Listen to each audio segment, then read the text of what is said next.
Basi leo tutaanza na kipengele. Tupo kwenye siku ya 3 ya graphics design training. Leo tutakwenda kwenye kipengele cha siku ya 3 ambapo tunasema kwenye siku ya 3 hapa tuta design certificate. Kwa tutajaribu kutengeneza designing a certificate, kutengeneza cheti. Namna gani tunakitengeneza cheti? Jana tulijaribu kuzungumzia tools kama shape, tukazungumzia type 2, tukazungumzia mark 2, tukazungumzia eyedropper 2, namna ya kuchukua rangi. Kwa hiyo hizo tools zote tulizozizungumzia jana ndo ambazo leo pia tutakwenda kuzitumia katika kutengeneza cheti. Kwa hiyo nilikuwa na sample yangu hapa ya cheti. Hiki hapa ambapo ni cha Macanto University kwenye computer certification course, ndo walikuwa wanatoa vyeti vya aina hii. Lakini kuna kingine design hii hapa pia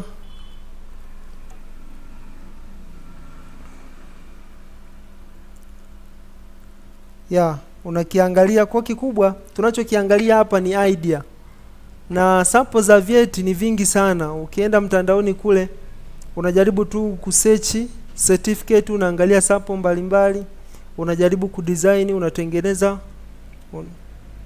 unakuwa unafanya. Yani graphics mara nyingi inapenda majaribio, yani mtu afanye practice za kutosha. Kwa usipofanya practice mbalimbali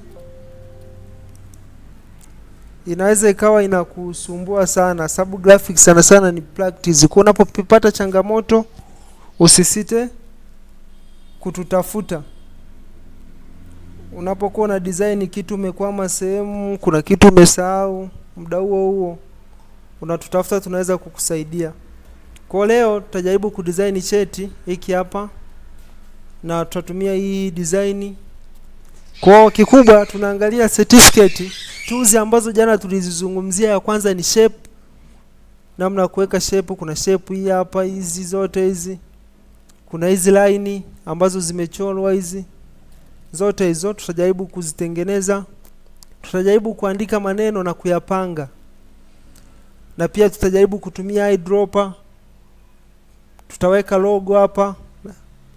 Alafu pia tutatengeneza hivi vitu vyote hapa. Kwa pala ambapo nitakuwa na kuacha, utakuwa unasema ili twende pamoja. Nategemea sote tutakuwa tumefungua Photoshop mpaka sehemu ya create new document. Tukifika hapa kwenye create new document, utakuja hapa kwenye new document ambapo tunasema create new, utabonyeza hapa create new document. Baada ya hapo tutaseti vipimo kwenye hii new document yetu, kwamba vipimo tutaweka vipimo gani. Lakini sasa tunatengeneza kitu gani? Certificate kipimo chake huwa ni A4. Kwa tunategemea, ukija hapa ukiwa kwenye hii new document hapa, kuna sehemu imeandikwa recent, saved, photo, print, illustration na vitu vingine. Kwa tutakuja hapa kwenye print. Tutakuja hapa kwenye print, alafu nitachagua, kuna sehemu itakuwa ipo A4, hii hapa A4. Baada ya hapo, upande wako wa kulia huku kuna sehemu imeandikwa, itakuonesha vipimo kwamba A4 ipo kwenye vipimo gani, kwenye milimita ni ambapo kwenye milimita inakuwa inasoma 210 kwa 297, lakini ukibadilisha ikaja kwenye sentimita inasoma width 21, upana afu refu inasoma 29.7. Ukishamaliza kupata kipimo, unakuja kuangalia cheti chako, unataka cheti cha aina gani. Kwa mfano sisi hapo ukiangalia hiki cheti ni landscape, sio portrait, yani sio cheti kilichosimama. Cheti chetu ni landscape. Kwa hiyo tutakuja kwenye Photoshop, tutachange, badala ya hiyo orientation iliyosimama tutatumia hii ambayo inakuwa imelala, landscape. Baada ya hapo tutaseti color mode. Tulisema kwenye document zote ambazo zinahusu masuala ya printing kwamba hiyo document tunataka kuprint, tutaseti color mode CMYK ambayo ni cyan, magenta, yellow na black.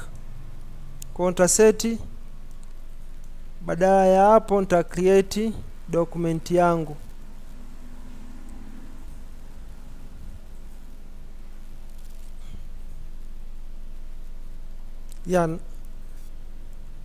Sehemu yangu ya kufanyia kazi ndio hii hapo inaonekana. Kwa hii ndio kipimo cha A4 iliyolala.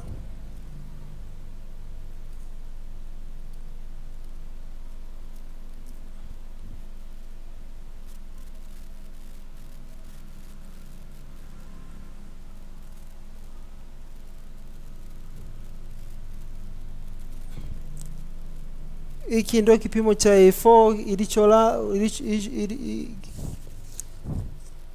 hiki ndio kipimo cha A4 iliyolala ambayo ni landscape. Kwa baada ya hapo unakuja unaangalia ulichokuwa na kidesign.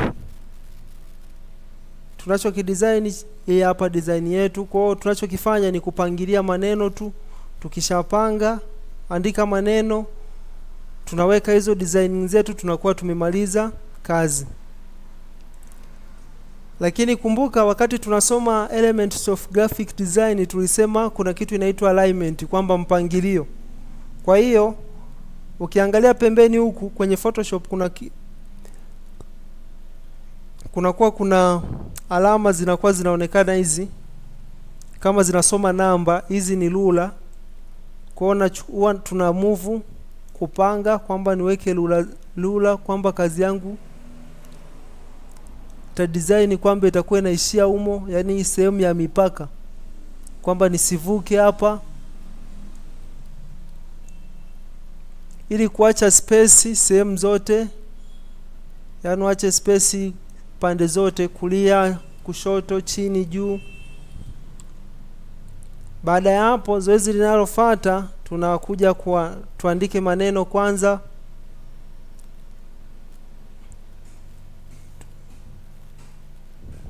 Tutaandika maneno kama haya ambayo yanaonekana hapa. Jibla Inzovu, naona umenyosha mkono. Ndio. Naam. Naona kwangu hizo rula zionekane. Bonyeza kwenye keyboard Control alafu herufi ala kwenye keyboard. Sawa, zimekuja. Sawa.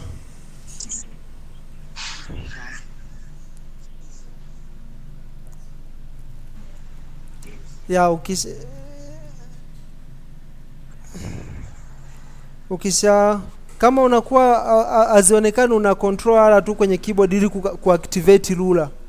Kwa hizo shortcut ndio maana nikasema mjitahidi kuwa na notebook ili kuwa mnaandika control ala kwenye keyboard. Hii kazi yake ni kuactivate ruler, kupata ruler kwenye Photoshop. Kwa hiyo ndio maana nikasema wao muwe na notebook pembeni, kwamba kuna vitu ambavyo nakuwa na viongea, unaweza ukaona unaandika kwa mfano hizo shortcut control ala ili kuactivate ruler. Kwa naendelea, nikasema nilikuwa kwamba tuandike haya maneno computer certification. Kwa nitakuja hapa kwenye tuzi zangu, nita select horizontal type 2 ya Robert.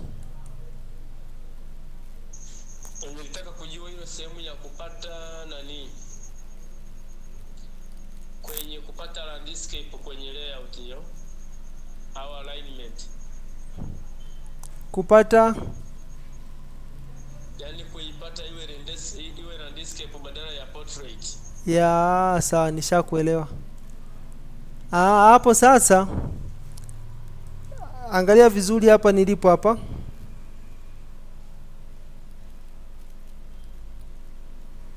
hapa nilipo hapa unakuja kwenye print, si ndio hivyo? Robert Yes, sir. naam. Kwenye print hapo sawa.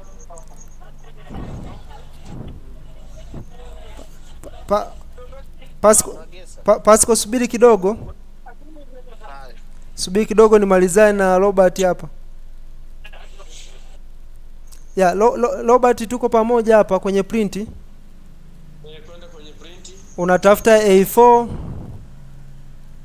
Kuna Sawa. alafu unakuja mkono wako wa kulia huku ambapo tulikuwa jana tunajaza vipimo. Sawa. Kuna sehemu ukiangalia pembezoni mwa height pale, mkono wako wa kulia hapo pembezoni tu mwa kipimo cha height. Kuna mtu amesimama. Sawa. Alafu kuna hii ya pili hapa baada ya hiyo ya kwanza. Umeiona? Sawa. Unaibonyeza hiyo, una activate hiyo. Ukishabonyeza hapo inabadilika. Hii ya kwanza ina maana inaonesha imesimama, yani ni ile A4 iliyosimama. Hii ya pili inaonesha A4 iliyolala. Sawa. Ukishafanya hivyo unabadilisha rangi, color mode hapa inakuwa inasoma labda RGB, unaweka CMYK alafu na create. Sawa sawa. Ndio hapo tumemaliza. Pasco, Hapo namna ambavyo ilivyokuwa inaonekana tu kwako mwanzo ndio. na mimi huko ambavyo nilivyokuwa naiona ilikuwa iko tofauti. Yaani wewe ukifungua kule mwanzo vinakuja vile vi triangle vingi. Huko mimi nilikuwa napata ni kamoja, lakini kwenye upande wa kulia zile nanili zote nimeziona kama ulivyokuwa unaelekeza hapo, si kubadilisha kale kama mtu kamesimama si nini. Ndio. Kala pale nimeiona. Neno la create pia nimeliona, labda nijaribu ku-create alafu nione kama itatokea sasa kama ni landscape au nini, maana nimeshachagua ya kulala. Create sasa uone maka hapo tofauti yako na mimi huku inaonesha pia recent works, alafu wewe kula itaonesha hizo. Sawa. Jaribu create hapo one. Imetokea kama hiyo ya kwako hiyo. Basi hapo tutakuwa tuko sawa.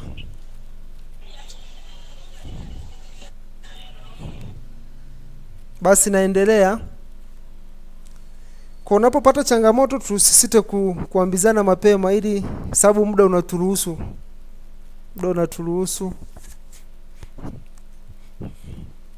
Kwa hiyo hapa naendelea na certificate. Nimesema kinachofuata ni tuandike maneno computer certification. Kwa hiyo nikasema sote tunakuja kwenye sehemu imeandikwa type 2, ambapo hapa kwenye hizi alama T hapa uta right click hapo, utaona hizi option za type.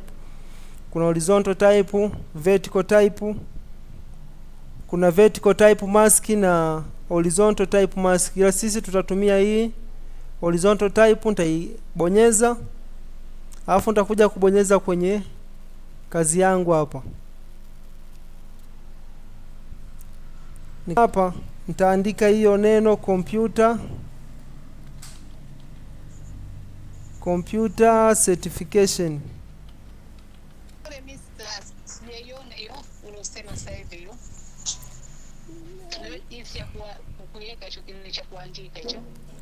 Sawa, narudia. Angalia mkono wako wa kushoto kwenye tuzi pale. Kuna kialama cha T hapa hivi. Umekiona hiki? Huku kwenye tuzi. Angalia vizuri, kagua vizuri, kuna T hapo. Ndio nimeona. Right click hapo kwenye T hapo. Kwenye hicho T hapo kuna kama alama fulani hivi kwa chini ya T kabisa pale, right click hapo. Kwenye hiyo T yenyewe. Ndio right click hapo kwenye T. Umeona hizi option za horizontal, vertical? Haya, bonyeza kwenye horizontal. Ukishabonyeza inapotea.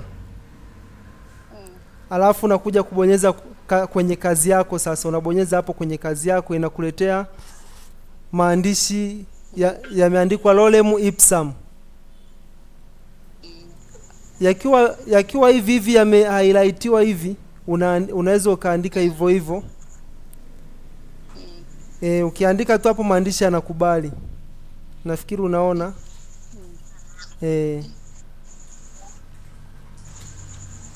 Sawa. Tuko pamoja hapo. Sawa. Haya. Tunaendelea. Okay. Ya ya umeandika, mfano umeandika, tuseme nimeandika maandishi ni madogo, mfano nimeandika graphics design, lakini nyie huko hamyaoni. Kwa mfano niliyoandika hapa nyie huko hamyaoni kwa sababu ni madogo sana. Kwa utakachokifanya utabonyeza kwenye move tu hapa juu hapa, ambapo tulisema move tu inafanya kazi mbili, selection pamoja na movement. Kumove object, kumove image. Kwa nikishabonyeza hapa, nafikiri inakuwa image, inakuwa ile layer imeselectiwa, inakuwa inaonyesha hizi angles mbalimbali hizi. Hapa najaribu kuzoom tuone hizi. Nafikiri tunaona. Kwa mfano mimi hapa nikitaka labda kama kuna mtu pia na swali, kuna mtu aliuliza namna ya kukuza maandishi,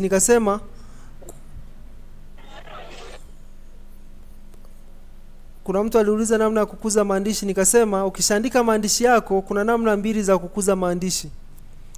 Namna ya kwanza, kuna watu wawili wamenyoosha mikono hapa, naomba kuwasikiliza.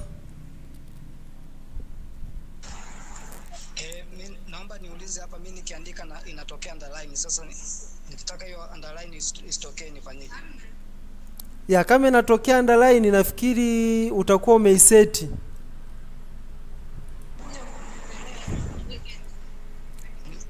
Umeiseti na chapa tu inatokea underline. Nikienda kwenye hiyo underline unatokea mstari mwingine. Au ni aina ya maneno niliyochagua? Hapo kuna vitu viwili. Ndio. Kitu cha kwanza, ngoja nikuoneshe hapa. Kitu cha kwanza nafikiri kama kitu cha kwanza ni hiki hapa. Ni hiki hapa.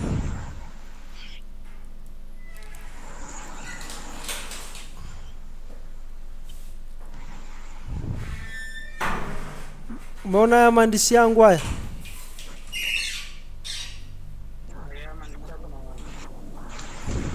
Hayo madogo hayo. Haya hapa ambayo nimeandika graphics design, yana underline kwa chini. Hii underline Nimeona hayo. Hii underline imetokea baada ya kuja kwenye properties hapa.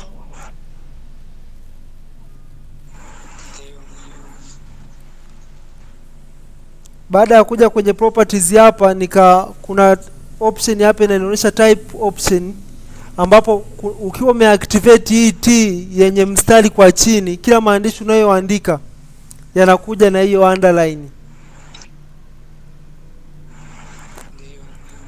Kwa kila maandishi nitakayokuwa naandika yanakuwa nakuja na hiyo underline moja kwa moja. Mfano hapa nimeandika tu hapa, ngoja tuone, nikuze tuone.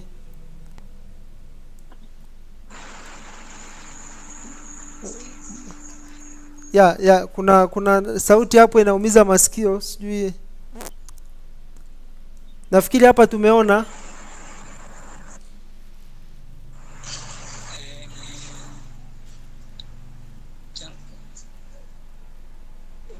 Select underline, mimi hapo kwangu inaanzia na nukta, underline inaanzia na nukta, afu mbele ndio inaendelea na mstari. Sasa hapo nafikiri inawezekana ikawa fonti uliochagua au sehemu namna ya kuandika. Sawa. Sawa.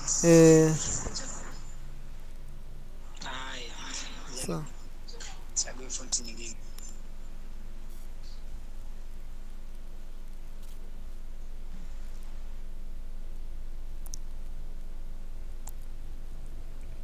ya tunaendelea.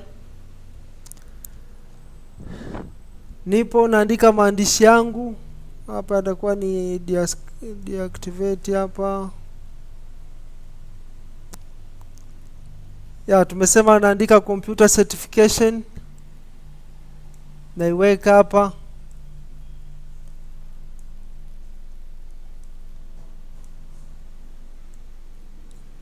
Naikuza kadiri ambavyo mimi nitaona inafaa, labda hapo hivi.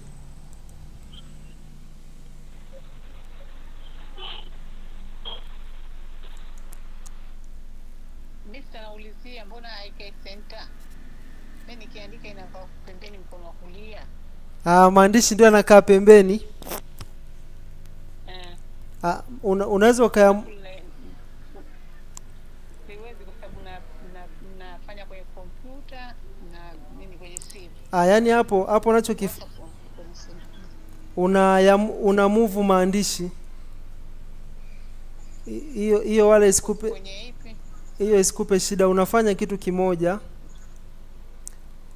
unabonyeza kwenye tools ya kwanza kabisa, ya kwanza juu pale ambapo inaitwa move to. Ndio ukibonyeza hapo unabonyeza maandishi kama hivi. Ukishabonyeza hivi ndio unayotaka kuyamove. Mbona anakuwa haya move? Ukishayabonyeza unayashikilia. Kama nini hivi? Ndio Kiera fulani tena kama na kijumlisha hicho. Ndio. Sasa napeleka mpaka kwenye maandishi, lakini sasa na move unaona haiondoki hivyo unavyosema. Unasogeza drag napeleka huko, lakini unasogeza. Naona haya move. Angalia vizuri, kuna vinatokea vya icon mbalimbali. Ngoja ni zoom vizuri hapa ili uone. Nikiweka hapa kinatokea hii ya kuscroll chini na juu. Kwa hizo ndo atakuwa ziangalie vizuri zitakazokuwa zinatokea. Nikiweka hapa katikati ya maandishi, hii inayotokea hii katikati ya maandishi hapa, hii yote hii ndio inaniruhusu kumove maandishi. Umeona? Lakini ikija hii ya kujumlisha, kuna hii inakusaidia kuscale maandishi juu na chini kulingana na mishale inavyoonesha. Alafu kuna nyingine inatokea, kwa zinakuwa zinatokea nyingi. Kwa wewe cha msingi focus na ile ambayo kuna hii ambayo inatokea sasa hivi, hii ambao unasema kwamba inakuwa na kama kikujumlisha. Na kiero na kicheusi hivi na kijumlisha. Kijimsalaba hizo. Ikitokea hiyo inakuwa haiwezi kukusaidia hii. Umeona? Kwa inabidi itoke. Umeona? Kwa mfano mimi hapa imetokea nikimove inagoma. Umeona hii hapa? Hii ikitokea hivi ukimove itagoma.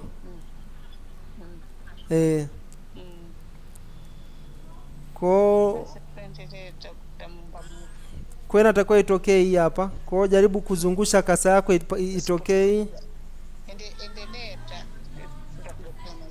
Ya.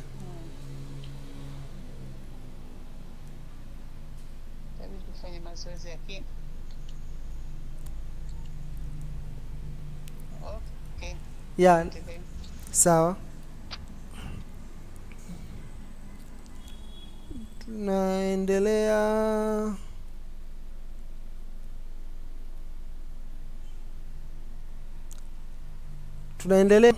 Tulipoishia. Tupo kwenye kutengeneza certificate. Kwa hiyo hapa najaribu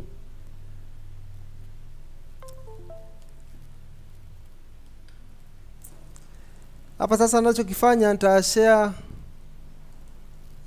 ile template yetu ambayo tunasema tunaitumia, hii hapa, ambapo sasa tumesema tunaanza na hii computer certification. Tukimaliza tutakuja this certificate is presented to, tutaandika hayo maandishi. tutaweka jina, tutaweka haya ya chini, alafu ndo tutamalizia hii design. Kwa baada ya hapo nitaandika this is presented to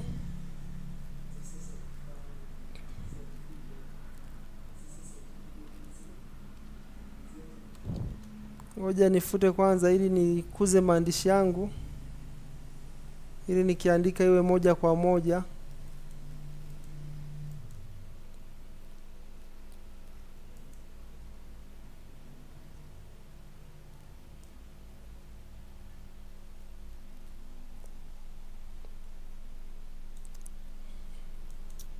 Yataonyesha hapo kwenye kukuza maandishi. Ya haya maandishi nilielekeza mwanzoni kwamba unakuza kuna njia mbili. Njia ya pili ndio sijaelekeza, ila nimeelekeza hii ya kwanza ya kukuza kwa kuscroll hivi na kupunguza vile vile. Kwamba unachokifanya unasogeza kasa yako kwenye hizi engo, itatokea alama itakayo kuonesha inaonesha mishale miwili, kwenda juu na kwenda chini. Kwa mfano hapa nikiweka hapa inaonesha juu chini.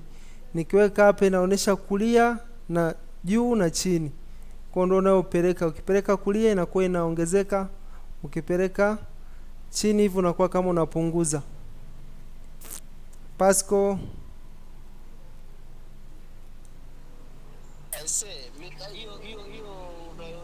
hiyo njia ya kwanza kukuza maandishi hiyo. Ndio. Kwangu mimi sioni hivyo vidoti hivi ambavyo naweza nikavisukuma juu au chini, pembeni, wapi? Vipataje? Hatua ya kwanza select hayo, bonyeza hayo maneno unayotaka kuyakuza. Niyabonyeze? Ndio, yani yaoneshe kama mimi hapo inavyoonesha hapa. Yani yaoneshe yako selected.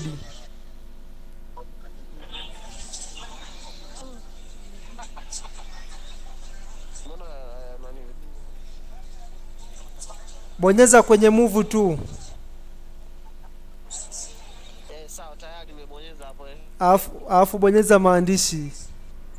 Kuna alama zinakuwa zinaonekana kuzunguka maandishi. Yaani hapa haionekani, hata inaonekana kakasa tu hapo na alama ya kujumlisha. Sasa hiyo inayoonekana ndio hiyo inayofanya kazi hiyo.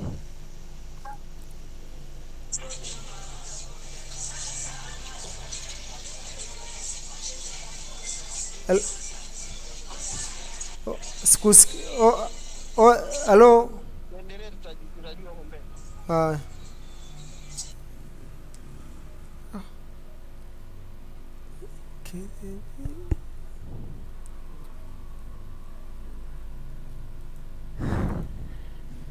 Ya, naomba niendelee.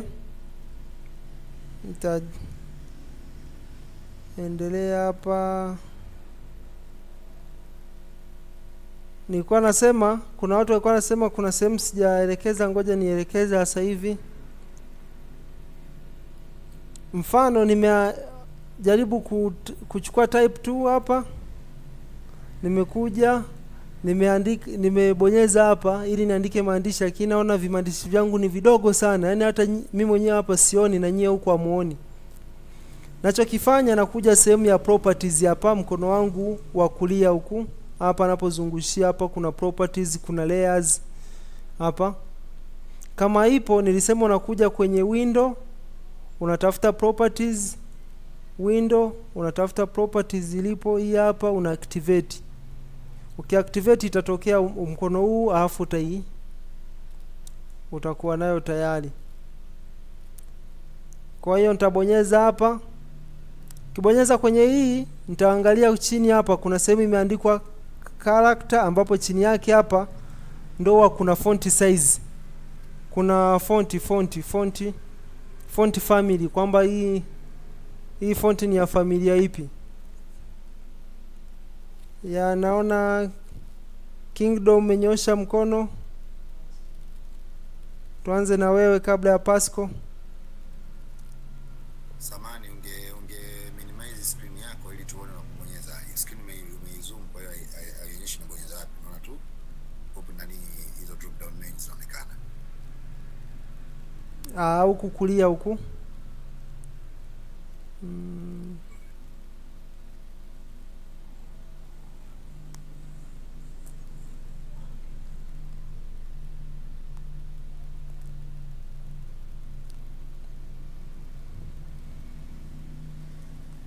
Sasa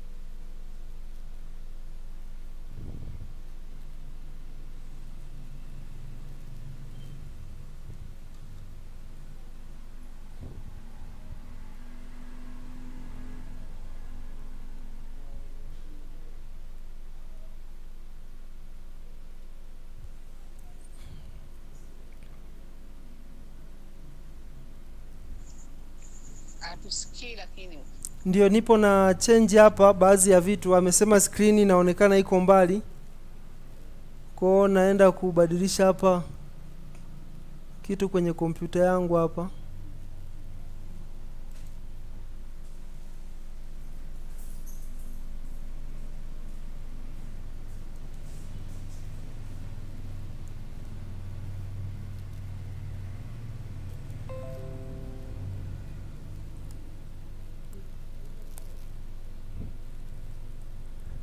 Ya, nafikiri sasa hapa tutakuwa tunaona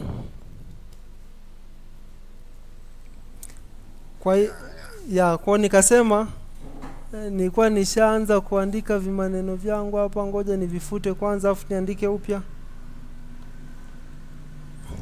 Nikasema tutakuja hapa kwenye type 2, tutachagua horizontal, nitakuja hapa nitabonyeza. Nikasema mfano maandishi haya yaonekani hapa, nataka niyakuze. Nikasema tunakuja kwenye properties hapa, kuna sehemu ya character hapa, kuna drop down hapo, ukibonyeza hapa, hii hapa, kuna hapa kwenye character hapa kwa chini kuna sehemu inakuwa imeandika font. Wengi huko inaweza ikawa imeandikwa Calibri, kuna ipo moja default inakuwepo moja kwa moja. Kwa mtaiangalia, alafu hapo ukibonyeza hapo ndo utakutana zile fonti wengine ambazo tuliinstall jana, ndo zitakuwa hapo. Au pia kama usipoziona unaweza ukasearch hapa ukaandika hapa maandishi yako, labda unataka Times New Roman, inakuja utaiona hii hapa zinaonekana. Unaweza ukawa unataka yani fonti yote ile ambayo utakuwa unahitaji itaonekana hapo. Chini yake hapa kuna font size ya fonti. Mfano hapa kwangu inasoma 2.04. Kwa hapa ndo sehemu ya kubadilisha kukuza maandishi yako. Hapa ndo tunapokuza maandishi yako.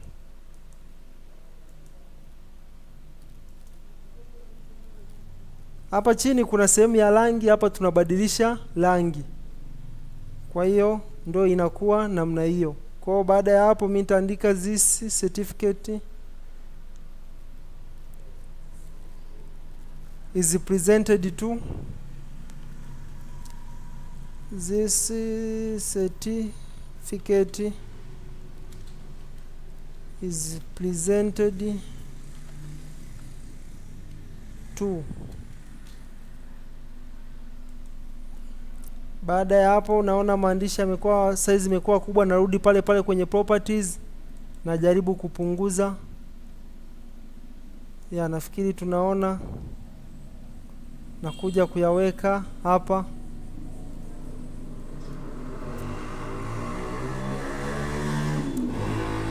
Baada ya hapo kuna sehemu ya kuandika jina. Sasa siwezi kuandika jina moja kwa moja, bali nitakachokifanya nitaweka line tu, ili kwamba na uwezo wa kuwa nabadilisha jina pale juu. Kwa hiyo nitakachokifanya nitakuja kwenye shape mbalimbali hapa ambapo tulisema jana, unapiga U kwenye keyboard, kuna rectangle, rounded, ellipse, polygon, line. Kwa hiyo nitabonyeza hapa, nitachagua rectangle, alafu nitakuja kukachola hapa kadogo tu na ka balance namna hii.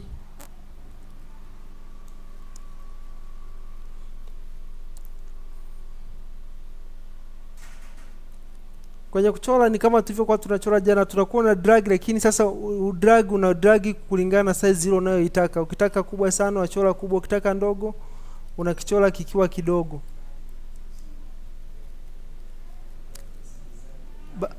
Baada ya hapo, ukiwa kwenye properties hapa pia unaweza ukabadilisha rangi. Kwa mfano hapa rangi ya default imekuja hii, kwa unaweza ukaja ukabadilishia huku.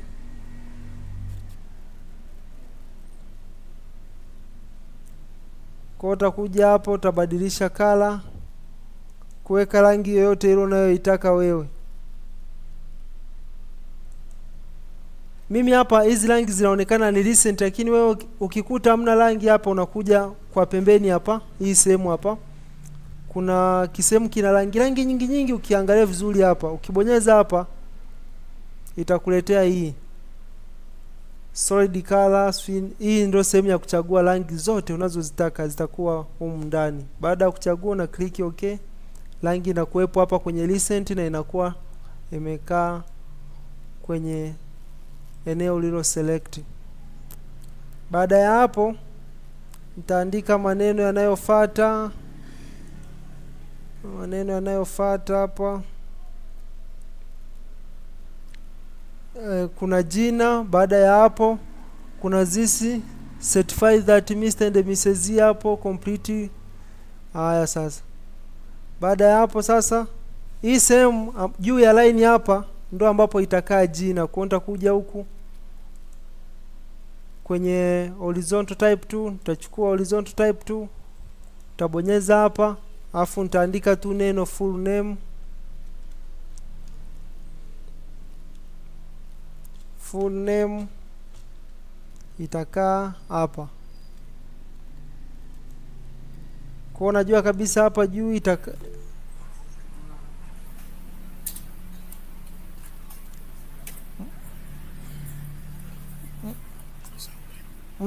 Msa, naomba nikusikilize. Hapo ukiwa unaandika kuna haja ya kusave kule juu kwenye kile kitiki au mpaka ukamilishe ndio usave? Kitiki kinachokuwa kinaonekana au yaani kile kitiki, kwa mfano kama ukiandika computer certificates kuna kitiki kule juu kwenye ile menu bar kule juu. Ukiwa mimi namaanisha kwamba ukishamaliza au mpaka umalize complete ndio ukaseti kule ukasave. Yaani ukapige kile kitiki. Hapana, yani kwa mfano nimebonyeza hapa, sikitiki kimetokea hapa. Hicho ndo namaanisha kwamba ukiandika moja unaenda au unasubiri mpaka umalize. Yani hapo hapana, ukishaandika kwa mfano nimeandika full name.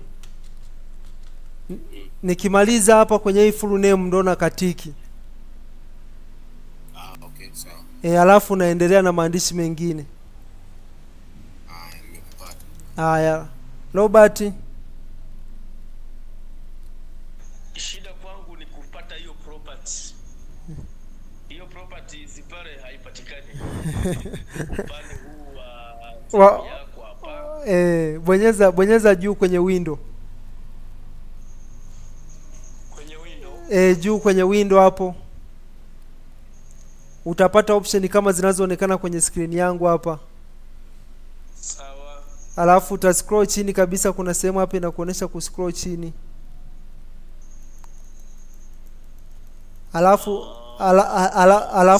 Alafu utasoma kuna sehemu imeandikwa properties, utaiactivate iwe itakuwa imetikiwa.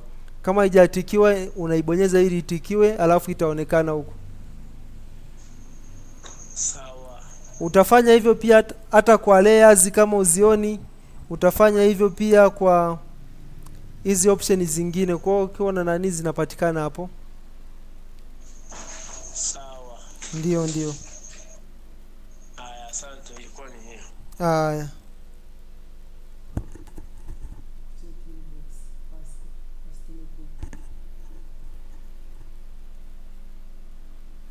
ya tunaendelea. Nilikuwa naendelea, tushafika kwenye name. Baada ya hapo nitani hapa maandishi ya chini hapa yanasema this is to certify that. Kwa nitaandika hapa namna ya kuchanganya herufi kubwa na ndogo. Nadhani tunaelewa, ni vile vile tu kwenye keyboard. Certify that Mr.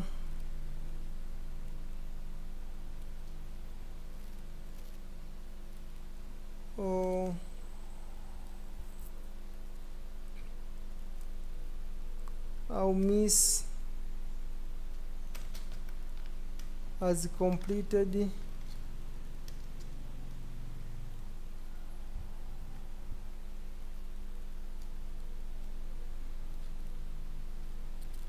kwenye kizungu. Sasa computer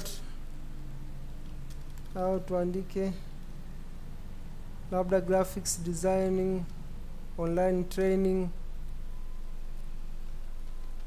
graphics design online training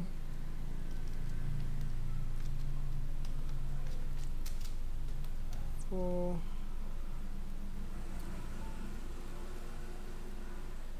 have completed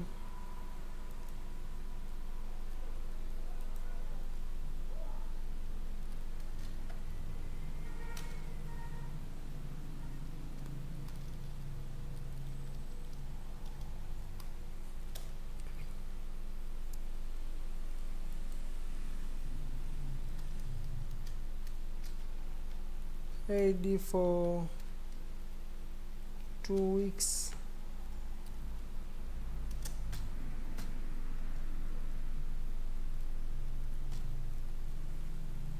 Ya mfano labda maandishi yangu ndo haya hapa. Hii line ina uwezo wa kuimove, kuisogeza chini kidogo. Ya shumu maandishi yangu ndo haya.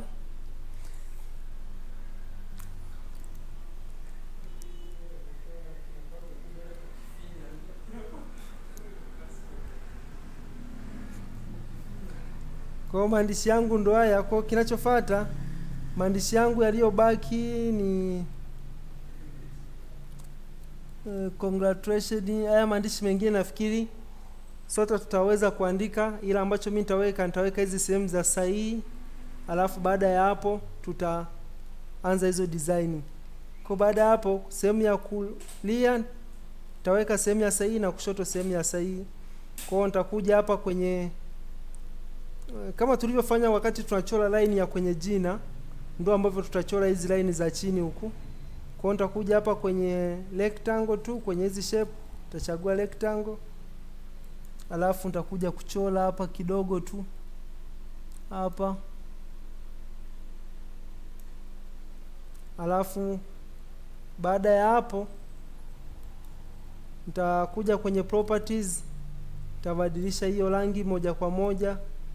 Ukija hapa kwenye properties nimesema utaangalia rangi inayofanana na kitu ulichokichora, alafu utachagua, utabonyeza hapo kwenye hiyo rangi kama hivi, alafu utabadilisha kulingana na rangi unayoitaka. Unaweza ukaja hapa kwenye color picker nikasema ukabadilisha, kwa ni popote pale.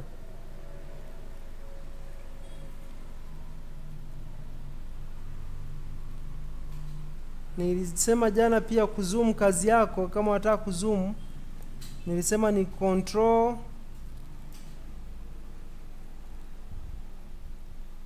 control plus kwenye keyboard inakusaidia kuzoom. Alafu unaweza ukazoom ukawa unatembeza kupitia hizi arrow za hapa, kuna hizi za scroll ya chini, kuna hii scroll ya juu pia. Hii inakusaidia kuangalia kazi yako kwa ukaribu, kile ulichokichora na kukiandika.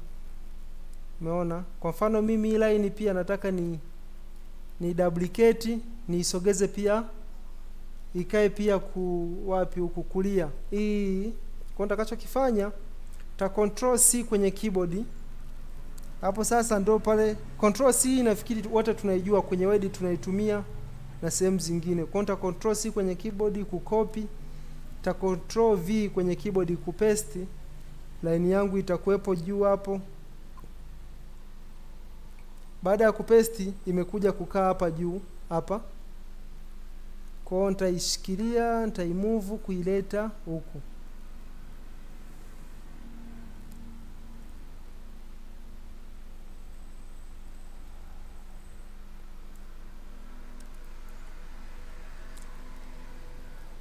Baada ya hapo, hapa juu ina maana itakaa sahihi. Hapa chini nitaweka jina la mtu pamoja na cheo. Kwa nitaandika labda hapa, nitachukua type 2 horizontal, nitakuja hapa chini ya hii sehemu nitaandika jina kamili, alafu nitachukua tena hiyo type horizontal type 2, nitaandika tena chini yake hapa cheo,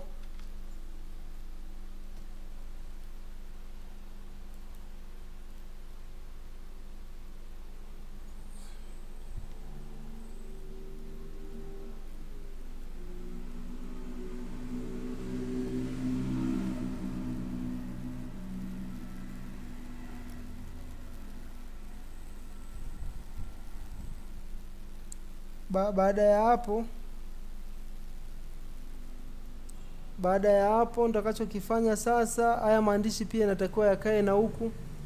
Kwa hiyo nita control C control V, au nitakuja tu kuchukua hapa horizontal type 2, alafu nitaandika tena jina kamili,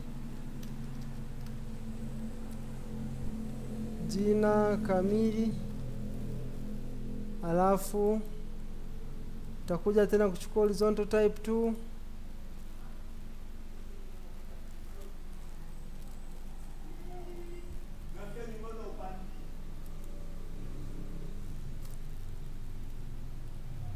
horizontal type 2 nitaandika cheo,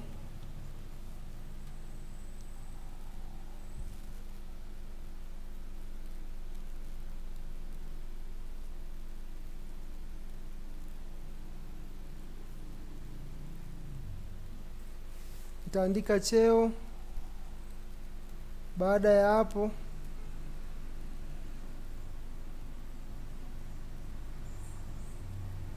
ya hapo nikishamaliza hapo kuandika cheo, nitakuwa nimemaliza maandishi yangu. Kwa nabaki tu kuyarekebisha kwenye fonts na vitu vingine. Kwa fonts tunabadilishia, nilisema ni kwenye properties huku. Mfano hii font ya hapa is presented to, utakuja hapa kwenye properties, utakuja hii sehemu ya character hapa, chini yake hapa kuna font. Nimesema kuna drop down ya font nyingi mbalimbali, na zingine nimejaribu kutuma jana. Kwa utabadilishia hapa, kuna font nyingi, kuna script umo, kuna zilizolala. Kwa nitabadilisha. Kwa mfano hii nimetumia personal people, beautiful personal people, personal use, ndio nimeitumia hapa, ambayo inakuwa na kamwandiko kaliko lalala hivi. Nafikiri sote tunaona huko.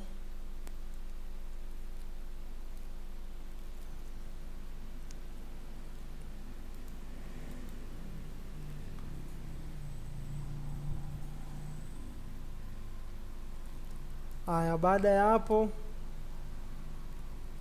tabadilisha pia huku chini fonti nyingine kwenye jina kamili. Nitakuja kwenye properties, hakikisha kitu cha kwanza select au bonyeza hiyo layer husika ya kitu unachotaka kukibadilisha, alafu ndo unakuja kwenye properties, unabadilisha sasa fonti hiyo, unaweka fonti nyingine unayoitaka wewe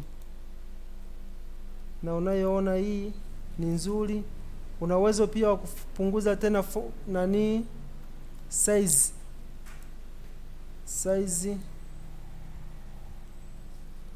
hivyo hivyo ambavyo tumefanya, ndio hivyo hivyo ambavyo tutafanya kwenye hizi text zingine pia.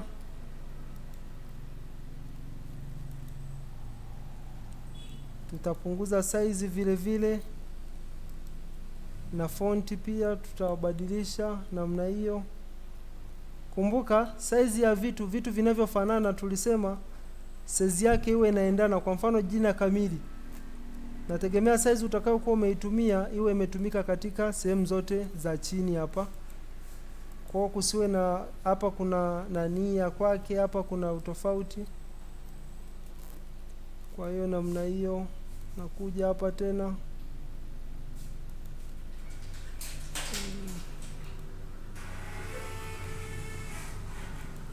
Kwa nafikiri tumeona. Kwa vitu vingine nafikiri vinabaki vile ambavyo sisi tunakuwa tuna design ambayo tunakuwa nayo kichwani. Nimefundisha njia mbili za kukuza maneno, aidha kwa kuyashika au kwa kutumia sehemu ya properties. Baada ya hapo kazi yangu imemalizika, na jaribu hapa sasa. Namalizia kwa kuweka designing. Sasa hapa nimeanza tu kuandika maneno, lakini kumbuka, kabla hujafanya hiki kitu chote hiki, uwe na idea kwamba mimi nataka kutengeneza kitu cha aina gani. Kuna wengine ambao mara nyingi huwa wanachora kabisa kwenye karatasi, kwa anakuwa anajua mpangilio wa maandishi yako utakuwa hivi, layout yake itakuwa hivi. Au muda mwingine mtu anachukua maua online, maua ya kuweka, yaani kama frame. Kwa mfano hapa mimi nimemaliza, naweza nikachukua tu maua online, nikaja huko online, nafikiri certificate zinaitwaga certificate flower au margin kama sijakosea. Kwa na search certificate flower au margin, nafikiri zita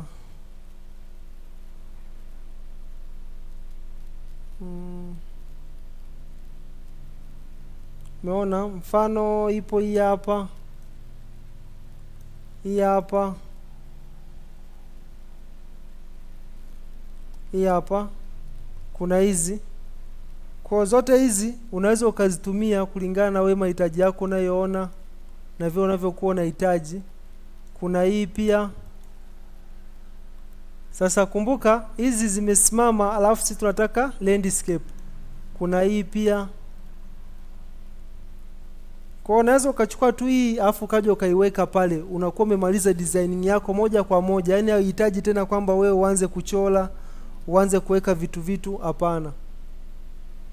Kwa kikubwa cha kuzingatia ni kwamba uchukue ile ambayo inaendana na rangi ambazo utakuwa umezitarget.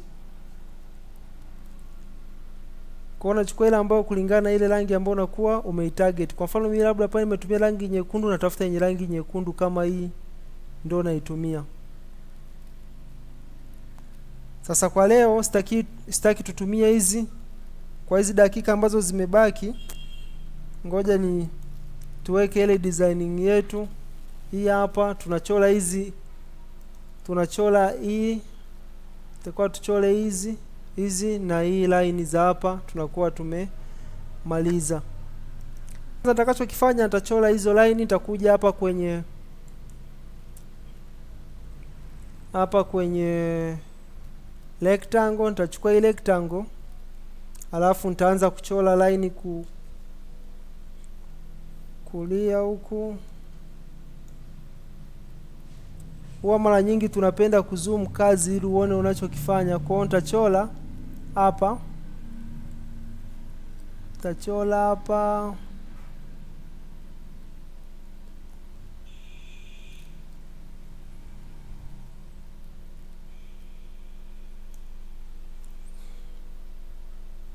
namna hiyo.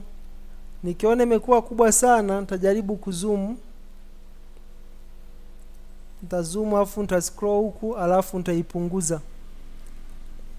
Nitaipunguza. Kwenye kupunguza hapa, ili upunguze upande mmoja, kwamba sisi tunahitaji tupunguze tu upana, urefu ubaki vile vile, unashikilia shift kwenye keyboard, alafu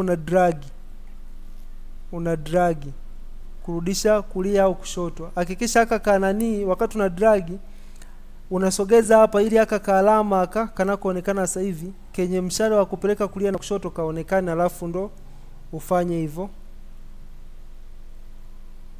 namna hiyo. Labda hapo. Umesema una Naam. clear nini hiyo? Naam. Kwa kudrag wakati wa kuipunguza hiyo unashikilia kitu gani? Una drag. Unashikilia shift kwenye keyboard.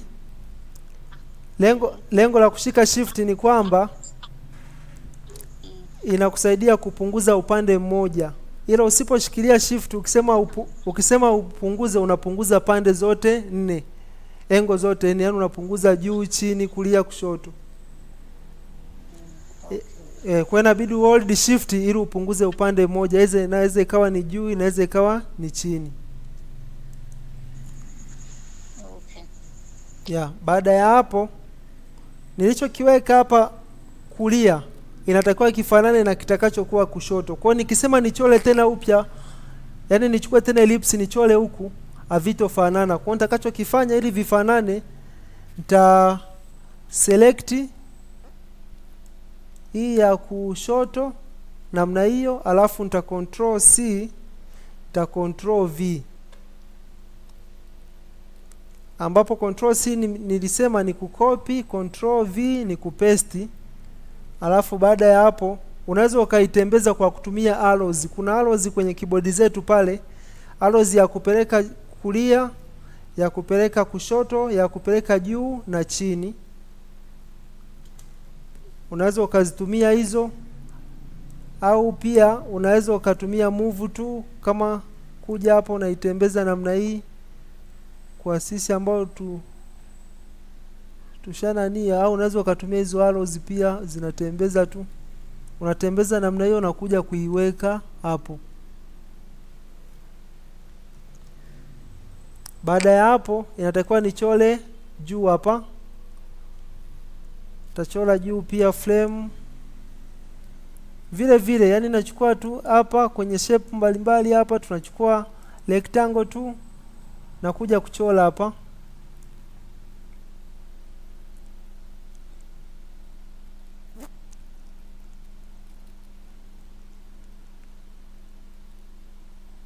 Na kuja kuchola hapa namna hiyo.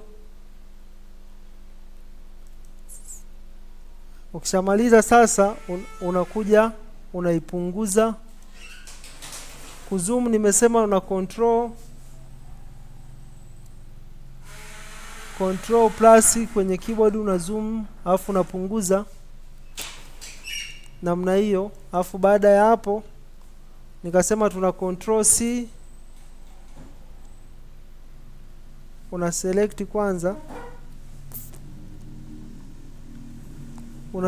kwanza, hiyo layer, alafu na control C, control V, alafu unatumia arrows hapa, tunaishusha chini kwa kutumia arrows, au unaishikilia unaihold.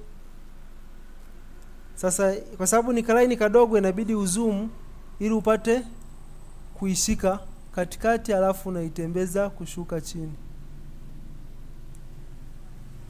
Baada ya hapo una zoom out, unaangalia imekaa ukiangalia vizuri hapa wakati na move imezidi. Kwa mara nyingi ndio maana tunapenda kuzoom ili uone huku imezidi, alafu huku iko sawa. Kwa inabidi isogee, unatumia arrows kuisogeza kulia ili kushoto isizidi sana.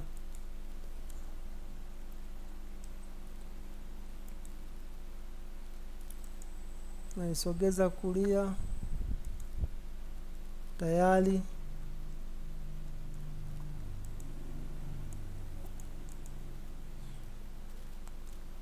Baada ya hapo tunakuja kumalizia kwa kuchora hizi triangle. Tunaweka hizo triangle, tunakuwa tumemaliza kazi yetu. Kwa hizo triangle tutaweka hapa na hapa. Kwa hiyo nitakuja hapa, nitaselect polygon. Nilisema jana kwamba huku hairuhusu kuweka hairuhusu hamna shape ya ya pembe tatu. Kwa hiyo huwa tunaiweka kwa kutumia polygon. Una select polygon, unabonyeza kwenye workspace yako, alafu una set hizi number of sides ziwe ngapi. Ukiseti 5 zinakuja 5, ukiseti 10 zinakuja 10. Kwa hiyo utaseti 3, alafu nita click okay. Hii hapa imetokea, nitaikuza namna hiyo. Baada ya hapa alafu nitairotate. Kwenye kurotate hapa, nafikiri jana nijaribu kuelekeza kwamba wakati una rotate utasogeza, ukiwa umeiselect hapa, ukasogeza kasa yako kwa pembeni kidogo mwa hii itakuonesha alama ambayo inakuwa imejikunja kama hii. Kwa ikionyesha hivi, na maana inakuruhusu kurotate, kuona rotate namna hiyo. Alafu utakuja kuweka hapa.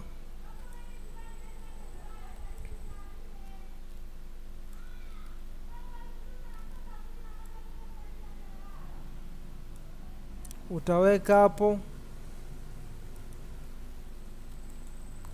Alafu nita control C, control V, itatokea pia hapa. Nitaichukua hii, nitakuja kuiweka hapa. Nitairotate kwanza.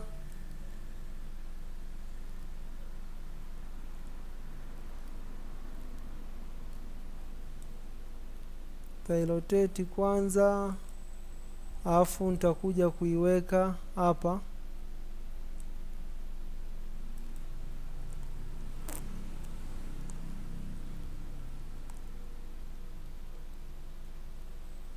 Baada ya hapo pia na uwezo wa kuichukua tena hii vile vile, control C, control V, alafu nakuja let's say tunaiweka hapa. Lakini hapa tukiweka hapa, tunaiweka tofauti na hizi tulivyoweka huku. Tunafunga hapa namna hiyo. Kwa hiyo ukikuza tu hapa, alafu naipangilia ikae vizuri.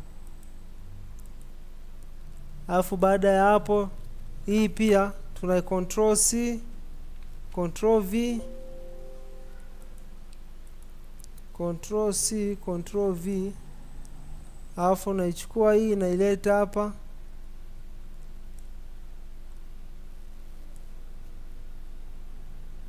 Unaikuza pia kwa kutumia hizi arrows ikae namna hiyo.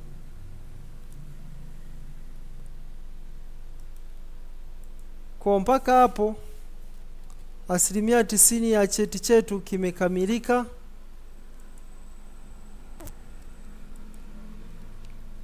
Asilimia 90 ya cheti kimekamilika. Unaweza kubadilisha rangi ya maandishi pia. Kwa mfano hapa kuna nyekundu kwenye this is certified. Ukibonyeza unakuja kwenye properties, unabonyeza kwenye sehemu ya rangi, unabonyeza kwenye rangi huku, sehemu yoyote inabadilisha maandishi.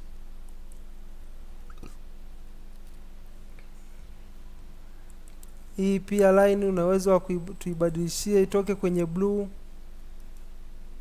Unakuja hapa kwenye properties, sehemu ya rangi unabadilisha, na hii pia vile vile naibadilisha hizi line kwenye properties pale pale, na hii pia tunabadilisha vile vile kwenye properties pale pale.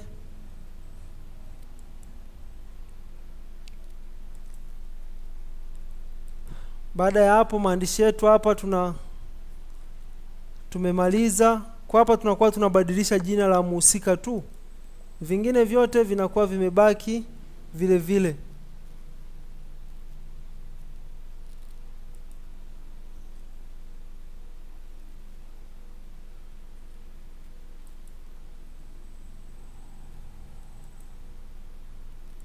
vingine vyote vinakuwa vimebaki vile vile. Kwa mpaka hapo, kama kuna mtu ana swali, kuna mtu ana mapendekezo kidogo, mpaka hapo tuko mwisho. Kaka, mimi kupanga hizo rula nimeshapanga kwa Asante. Nilikuwa na concern kama hiyo. Naomba rudia kwenye hiyo rula kwanza hapo. Sawa. Na control Kuonekana. Ni kwenda kwa zile. na control new document. Alafu nionyeshe namna ya kuweka rula. New document, new. Naona ina load sana. Ya, nafikiri rula wengi zinaonekana. Kama ionekane nikasema, mfano hapa nishafungua namna hii. Ngoja ifunguka hapa. Ndio hii hapa document yangu. Nikasema sasa kwenye rula, kama hujaona kuna sehemu pembeni kwenye nani yangu hapa, hizi hapa zinaonekana hizi. Vipimo hivi vimeandikwa sui 150, 0 ngapi, 100, 200, 300. Hizi ndio rula. Kwa kuna upande wa juu na upande wa kushoto hapa kwenye tools hapa ipo. Kama ipo nikasema kama uone hizi option, una control ala kwenye keyboard. Unabonyeza control na herufi ala kwenye keyboard kwa wakati mmoja, itakuletea hizi option. Wakati una control ala, hakikisha wewe umefungua Photoshop, yani uko ndani ya Photoshop kama hivi. Alafu baada ya hapo samani unapita. Naam. Kuweka margin. Rula hiyo ni simple. Ndio. Margin ndio ulivyoweka. Huku. Margin ipi? Hizi nani, hizi shape mbalimbali hizi? No. Mwanzo kabisa ulisema kwamba nani yetu itaishia hapa, kwa hiyo ukaweka hii margin ambayo kwa kufuatana na rula huko pembeni. Hizo ya hizo ndo rula sasa hizo. Sasa hizo unachukulia hapa. Unachukua hapa kwenye hizi rula hapa pembeni hapa. Ukishikilia hapa, ukihold hapa, ukitembeza hivi kuja kwenye kazi yako utaiona hii hapa. Sawa. Kwa hata juu pia utafanya vile vile. Utatokea huku juu, utachukua, utasogeza hapa. Itaonekana. Alafu utachukua tena hapa, utasogeza chini huku. Alafu utachukua tena huku kushoto, utasogeza huku kulia mwishoni huku. Kikubwa tu hakikisha zinakuwa vinaendana ile space unayokuwa umeacha.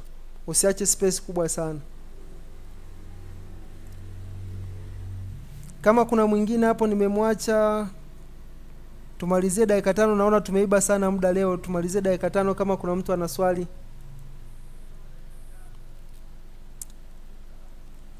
Basi hapa tumefika mwisho. Kwa hiyo naelekeza namna ya kusave pia, kwamba nimefanya kazi yangu hii. Sasa nategemea kesho labda mtu anafanya kitu kama cha certificate ya aina hii, ili pale unapokwama unitafute mapema kabla tujaanza session. Yani mimi napatikana muda wote napatikana. Ukipiga simu ukitaka kuelekezwa napatikana, ili ni kuweza kuwasaidia mapema, kwa sababu kuna mtu unapata muda. Tutakutafuta tumekwama sambali tuko wengine huko. Ndio sasa naomba, yani sitaki nimwache mtu.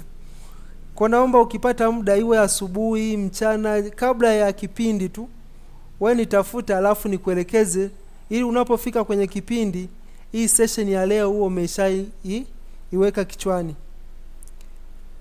Na pia nitakuwa najaribu kutuma linki mapema, ili yule ambaye anakuwa anaona ana uwezo wa kupresent, ana present kabla ya kipindi kuanza, alafu anasema changamoto yake alipoipata, ninamuelekeza, alafu anaendelea pia na shughuli za kipindi tena kinachoanza.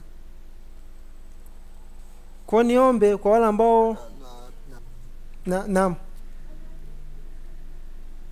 Kaka, na pia notes kama hivi video ya leo unajitahidi ututumia mapema ili tupate muda wa kupitia ili tufanye mazoezi zaidi.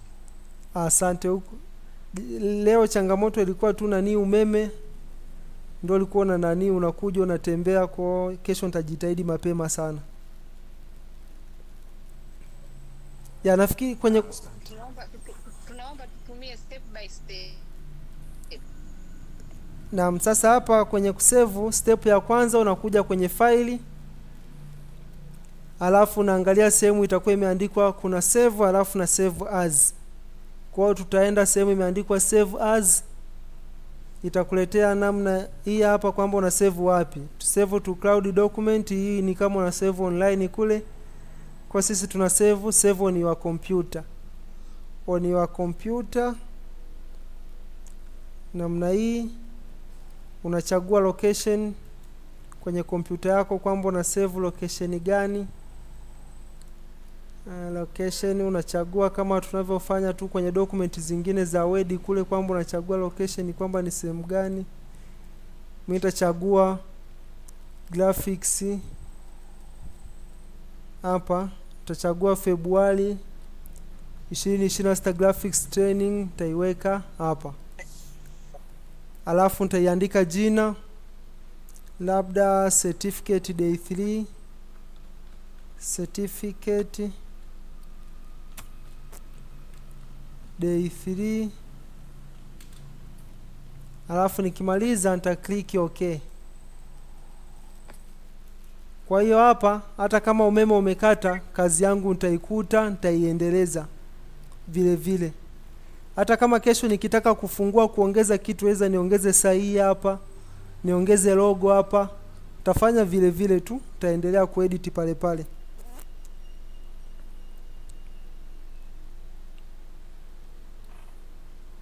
Nipokee swali, labda kama kuna mtu ana swali.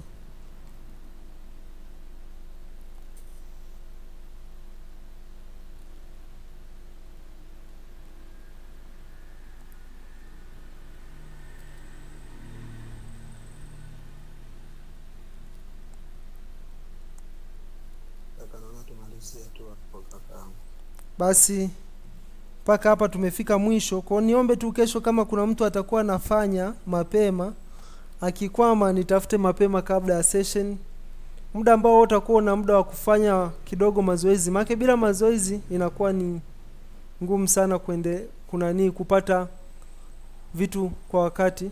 Kwa naomba tupate muda wa kufanya mazoezi. Hata kama ukipata nusu saa inakutosha sana kuongeza kitu. Tenga nusu saa nitafute, fanya kidogo, umekwama nitafute. Piga hata simu, mimi nitakuelekeza hata kama sio lazima iwe live video, nitakuelekeza tu hata kwa simu. Alafu utafikia lengo. Mwisho wa siku tunategemea wote hapa.